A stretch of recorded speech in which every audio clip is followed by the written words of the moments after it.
Tava mesmo, ó. Agora sim, agora sim, agora sim. Agora vocês estão me ouvindo, beleza. É porque o celular ficou no bolso, desligou aqui. Eu só sigo as ordens do mestre Jansen, né? Então, beleza. Deixa eu ver se aqui eu já falei.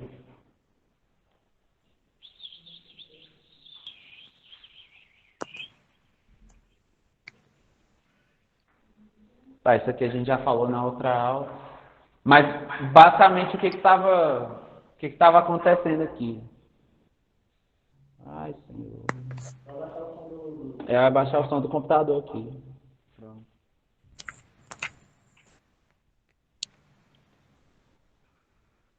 De onde é que tá saindo esse som? O computador tava mudo, beleza. Então vamos lá, agora a gente vai porque já tá meio tarde. Então assim, a ideia é que as pessoas. Não tá legal esse retorno. Não, já tá mudo aqui. Deixa eu ver se. Acho que tá saindo no meu celular, quer ver?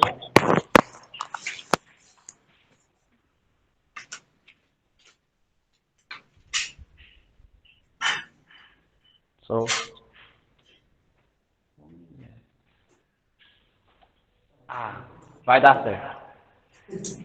Gente, vocês vão ter que ignorar minha frase aqui. Minha voz é cheia. Eu acho que minha voz não sei. Mas vamos lá. Então, o que que acontece é que nessa época, eles tinham essa ideia aqui, era uma tese que eles tinham, que assim, o catolicismo veio junto com a coroa, e como a gente conversou nas outras aulas, era meio que obrigatório você ser católico para você ser um cidadão. Você tinha que professar a fé católica e ser cristão. Né? No começo era só ser cristão. Com o tempo isso foi evoluindo e você tinha que ser católico, para você ter direitos e deveres ali na ordem ali portuguesa e seja lá em qual estado, né, que tem esse domínio for. Né? Então, eles tinham essa ideia aqui do opus operado, cujo ensinamento era de que o sacramento operava automaticamente e que foi tenazmente combatido pelos reformadores do século XVI. Esse opus operatum era assim: você falava que era cristão, se submetia à coroa, e aí você já estava automaticamente dentro do reino de Deus. Né? E veio o protestantismo ao Brasil, e não só no Brasil, mas como no mundo, né? Naquela época lá, eles estavam refutando essa ideia, rebatendo isso mesmo, porque a gente sabe que não funciona assim. Para você fazer parte do reino de Deus, a única necessidade que você tem é professar a fé, aceitar Jesus e seguir os seus mandamentos, e buscar aprender, claro. Né? E nessa época não, você, por meio de alguns atos, por meio de algumas confissões, vamos botar assim, de algumas posições que você tinha, você automaticamente já entrava no reino de Deus. E os reformadores, eles combatiam isso. Ante vários acontecimentos, a ideia de se criar a França Antártica Brasileira foi um fracasso, e com ela a tentativa de Calvino de evangelizar o Brasil com a palavra de Deus. Então a gente vê aqui que, por mais que houve essa ideia de tentar catequizar os brasileiros, vamos botar assim, quem estava aqui no Brasil, isso não deu muito certo, porque vieram os africanos, eles já tinham uma raiz religiosa que eles também trouxeram, e a gente vê que isso é muito forte até hoje. Então houve muito conflito. Você tinha de um lado a galera tentando catequizar todo mundo, você tinha do outro lado os reformadores, e já tinha essa raiz religiosa, e quem já vinha, porque quem vinha já tinha um certo posicionamento. E a gente vê muito nos escravos, que eles tinham essa raiz mais das religiões afro, né? A gente vê muita questão da Umbanda, todo esse contexto das religiões afros, eles também eles trouxeram isso. Então, essa ideia de religião não existia na época uma religião, e os índios tinham lá os costumes deles. Eu não sei se a gente pode considerar os costumes deles como algum tipo de religião, como um tipo de alguma crença, mas eles tinham os rituais deles e criam nos deuses deles lá. Então tudo isso foi de encontro ao que estava acontecendo. E aí teve essa tentativa de criar a França Antártica Brasileira, que foi um fracasso por causa desse contexto que eu estou explicando para vocês. E Calvino, que era um dos líderes, né, da ideia de catequizar as pessoas, de trazer a palavra católica, vamos botar assim, para diferir um pouco da protestante, de evangelizar o Brasil, isso foi um pouco complicado nessa época. Aqui só explica quem foi João Calvino. João Calvino foi um teólogo cristão francês. Calvino teve uma influência muito grande durante a Reforma Protestante, que continua até hoje. Né? E no caso aqui de Calvino, é mais do lado protestante mesmo. Né? Ele foi um teólogo francês, né? E ele teve uma influência na Reforma Protestante. Como a gente já conversou, né, nos outros momentos, a Reforma Protestante, um dos marcos dela foi justamente a vida de Lutero, né, que é um dos personagens que a gente vai fazer o trabalho.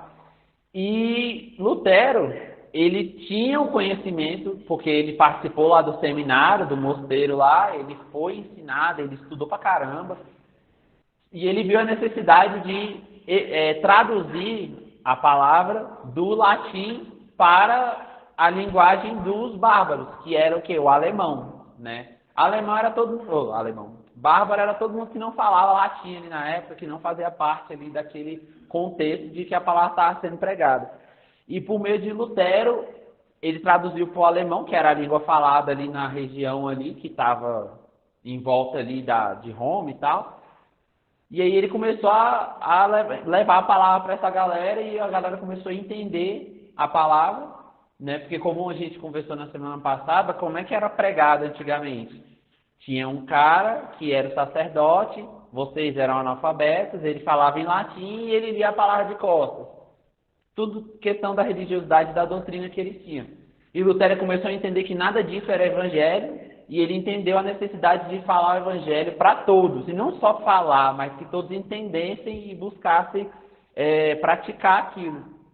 Né? Então Lutero foi um dos prepulsores dessa ideia do evangelho que a gente tem hoje, de que a palavra é acessível a todos, e de que todos precisam entender a palavra para praticar. Se não rolar isso, a pessoa não consegue se converter. E aí a gente chega nesse marco interessante, que é a primeira Bíblia não católica no Brasil. A Bíblia chegou ao Brasil por volta de 1814. Há uma bela história por detrás desse fato, foi envolver um jovem português chamado João Ferreira de Almeida, que é a Bíblia Almeida, né? Ele que trouxe, né, a tradução, por isso que colocou o nome dele na Bíblia, na tradução. Ele nasceu em 1628 e veio se converter a Cristo quando ouviu a mensagem do Evangelho através de uma igreja reformada quando morava na Indonésia. Com apenas 16 anos, Almeida já havia traduzido o Novo Testamento para português em 1691, quando veio a falecer aos 63 anos, quase toda a Bíblia já estava traduzida para português. A gente pode considerar que o Almeida ele foi tipo um Lutero para a gente. Né? Ele tem essa raiz, né, de entender que a palavra também tinha que chegar para a gente na nossa língua. Então não adiantava chegar em alemão, em inglês, seja lá o que tinha naquela época. Ele falou, não, precisamos ensinar o evangelho na língua de quem está escutando. E graças a Deus que Deus levantou esse homem e ele conseguiu, durante toda a sua vida, traduzir a Bíblia praticamente por completo. Né? Então a gente deve muito, né? Deus ele realmente usou o Almeida e ele conseguiu trazer a Bíblia não só para o contexto do Brasil, né? Mas acredito que todos os povos que falavam a língua portuguesa também tiveram acesso a essas traduções dele. Afinal de contas, porque Almeida foi motivado a traduzir a Bíblia para o português, considerando-se uma língua bem restrita. A gente sabe que poucos países hoje falam, né, português. A gente tem Portugal, tem Brasil, tem Moçambique, tem Angola, tem alguns países na África. Né? Não são todos os países. Né? Poucos países falam português. E ele viu essa necessidade.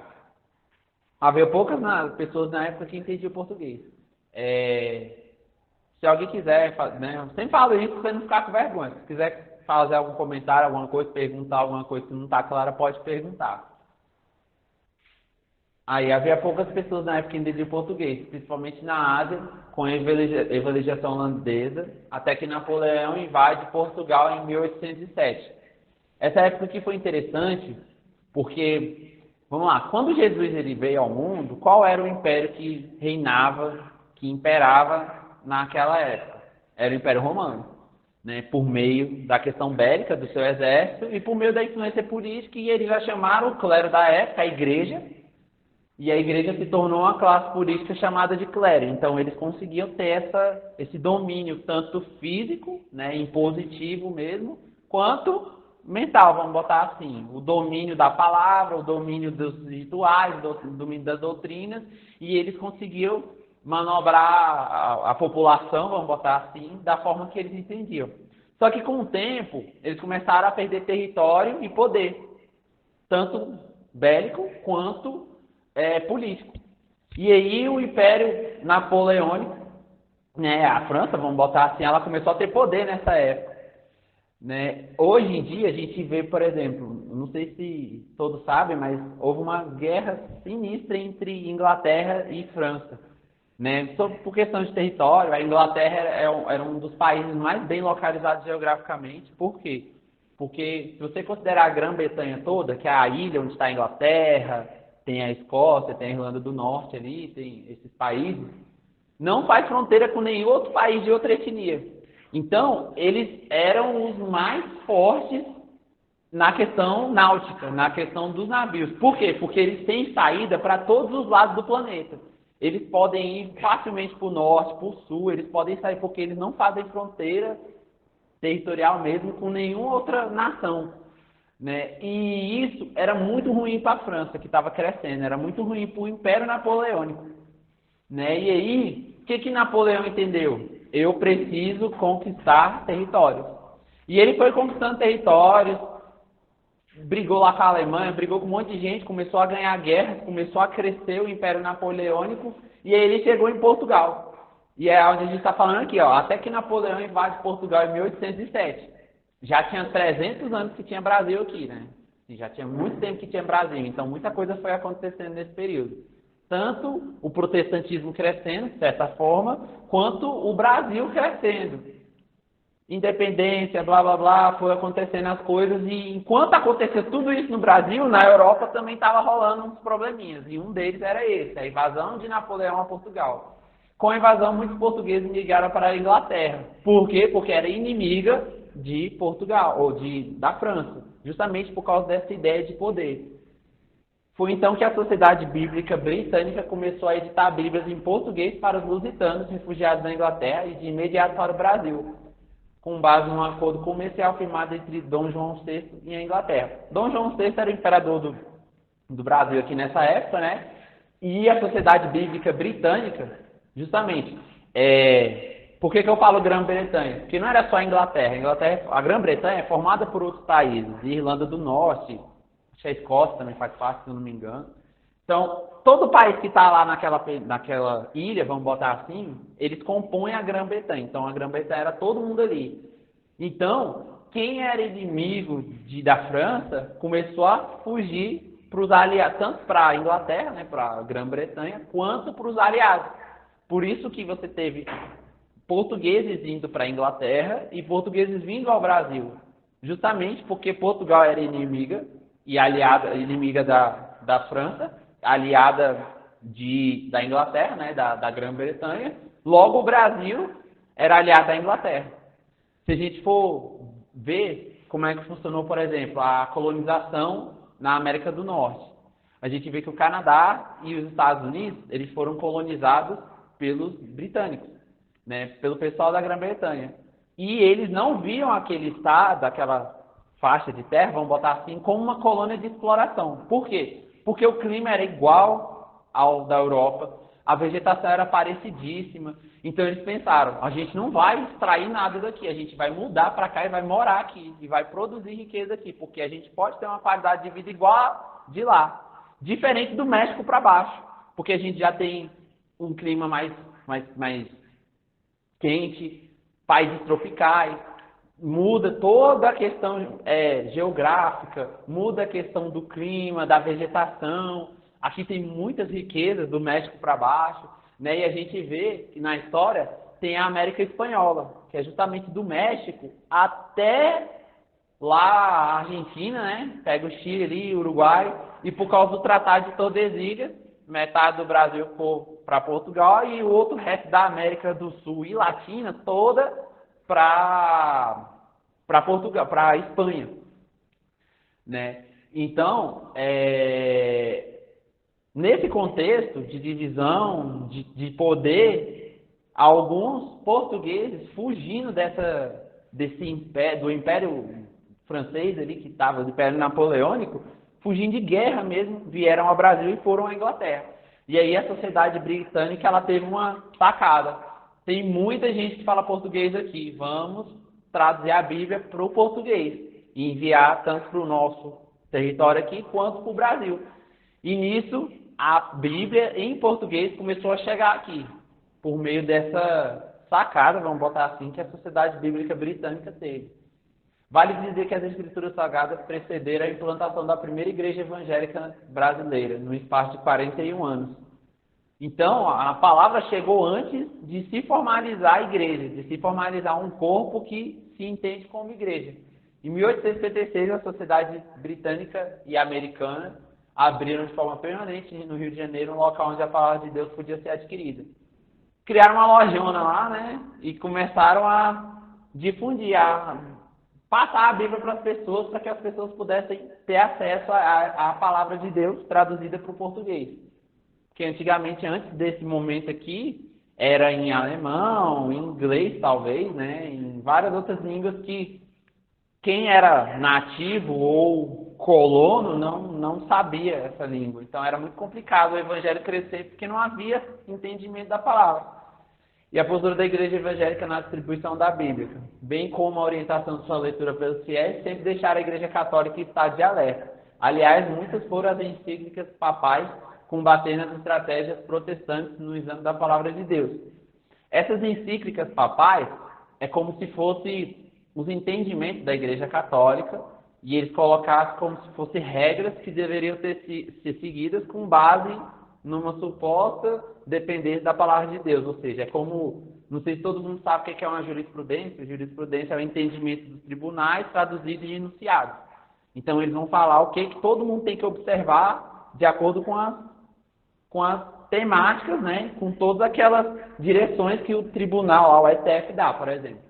E essas encíclicas papais era algo muito parecido. Todas as igrejas católicas tinham que seguir aquele entendimento que o Papa dava na época. E isso era implantado em todo mundo. Todo mundo que tinha a igreja católica, ele editava isso e tinha que seguir isso. Muitas vezes até em detrimento do que a própria palavra trazia. Isso acontecia muito. E isso a gente sabe que ainda acontece até hoje, né? Às vezes o que o padre fala é muito mais importante do que o que está escrito, porque geralmente as pessoas não leem o que está escrito. E nessa época isso era mais comum do que qualquer outra coisa. E aí o protestantismo ele começou a crescer e isso começou a preocupar a Igreja Católica. A expansão no evangelismo brasileiro. Ainda que a Igreja Católica não perdeu toda a influência com a independência do Brasil, a independência do Brasil em relação a Portugal foi importante para a chegada de outras denominações no nosso país. É importante ressaltar que a religião católica era constitucionalmente falando a religião oficial do Império. Assim estabeleceu-se uma liberdade religiosa bem vigiada. Aquele contexto de que você é um cidadão, quando você professa a religião católica, estava muito forte aqui no Brasil. Você tinha que ser submisso à Igreja Católica, à Igreja dominante, à Igreja que estava ali do lado da coroa mesmo, do Estado, né? E quando o protestantismo ele começou a crescer, isso preocupou de uma forma tão forte a Igreja que começaram não é bem uma perseguição, mas tinha que perseguir, vigiar mesmo as pessoas, no ponto de evitar que elas se convertessem ao protestantismo, de que elas se convertessem a uma forma diferente de interpretar e de viver a palavra de Deus. E isso era muito ruim, tanto para a igreja, mas para o Estado. Isso era horrível para o Estado. Né? Igual a gente falou um pouco sobre o iluminismo, no iluminismo veio aquela ideia de que o conhecimento nos liberta, a idade das luzes, quando você tem conhecimento, quando você busca informação, você se liberta daquela escuridão que você estava. Então, eles tinham isso muito forte. Tipo, se essa galera, se essas pessoas entenderem como os protestantes estão pregando, isso vai ser ruim para a igreja, isso vai ser ruim para o Estado, isso vai ser ruim para a economia, isso vai ser ruim para um monte de coisa. Eles entendiam assim, eu não estou dizendo que era essa a realidade. Mas era o maior temor que eles tinham. É justamente de perder adeptos, de perder fiéis, vamos botar assim. E dessa forma o evangelismo começou a se expandir, né? E a ideia de evangélico da nossa religião, que nós somos a nossa raiz, ela é protestante, né? E essa ideia começou a ficar mais forte. E aí começou esse crescimento paulatino mesmo, devagarinho, de passo a passo, até chegar no momento, né, no dia de hoje, vamos botar assim. Algumas denominações evangélicas. Aqui é só uma listagem, tá, do nome das igrejas. Nós somos essa, né? Comunidades evangélicas, mas tem igreja anglicana, luterana, metodista, presbiteriana, enfim. Isso aqui é só um rolzinho, né? Acredito que está aí no material também, é só para saber. E tem muito mais, né? Isso aqui é só exemplificativo mesmo, nada taxativo. O perfil do evangelismo brasileiro. Não seria nem exagero afirmar que o perfil do evangelismo brasileiro seja comparado a uma colorida concha de retalhos. Isso aqui é interessante porque dentro do protestantismo começou a ter ramificações. Eu não vou botar divergências porque na prática a gente prega a mesma coisa que uma presbiteriana, enfim, outras igrejas evangélicas. Mas, no contexto dos protestantes, começou a ter muita denominação aqui no Brasil.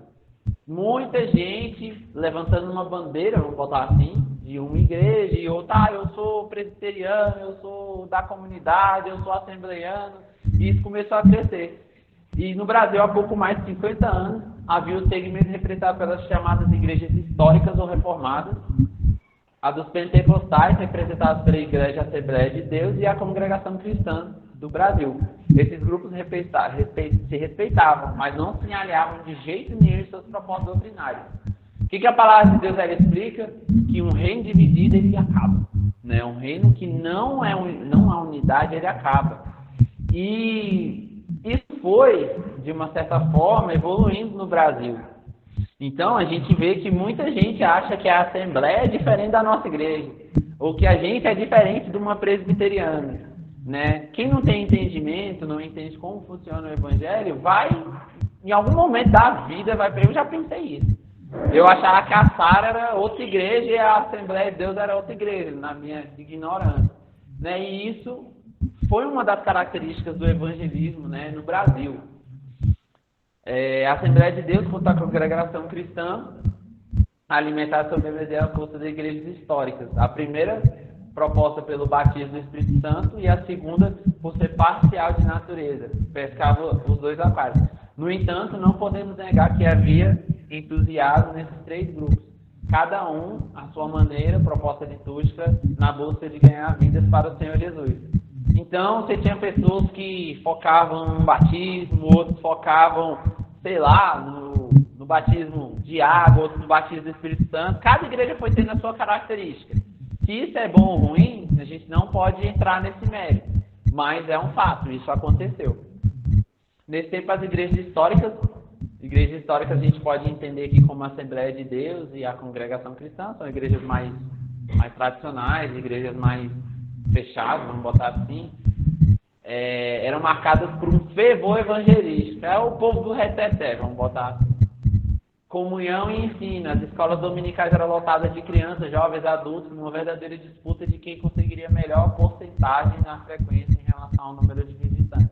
Era sempre uma festa. A ideia era o quê? Trazer gente. Vamos trazer gente, a igreja precisa crescer, e a igreja precisa crescer fisicamente. Número de pessoas, logo, se existem muitas pessoas, vamos botar aqui bem entre aspas, a arrecadação é maior e a gente consegue investir num tempo maior para receber essas pessoas. Qual foi a estratégia? Fervor no evangelismo, na comunhão dos irmãos do ensino. Por isso que a gente vê escola bíblica dominical, uma escola de líderes como essa, cultos. Não, o reteté mesmo, expulsar demônio e o Espírito Santo lá no meio de todo mundo. Então, foram várias as estratégias que trouxeram esse crescimento para a igreja protestante. E hoje a moda é ser evangélico. Dá até ibope. Alguns artistas, apresentadores de programas de TV que se dizem evangélicos.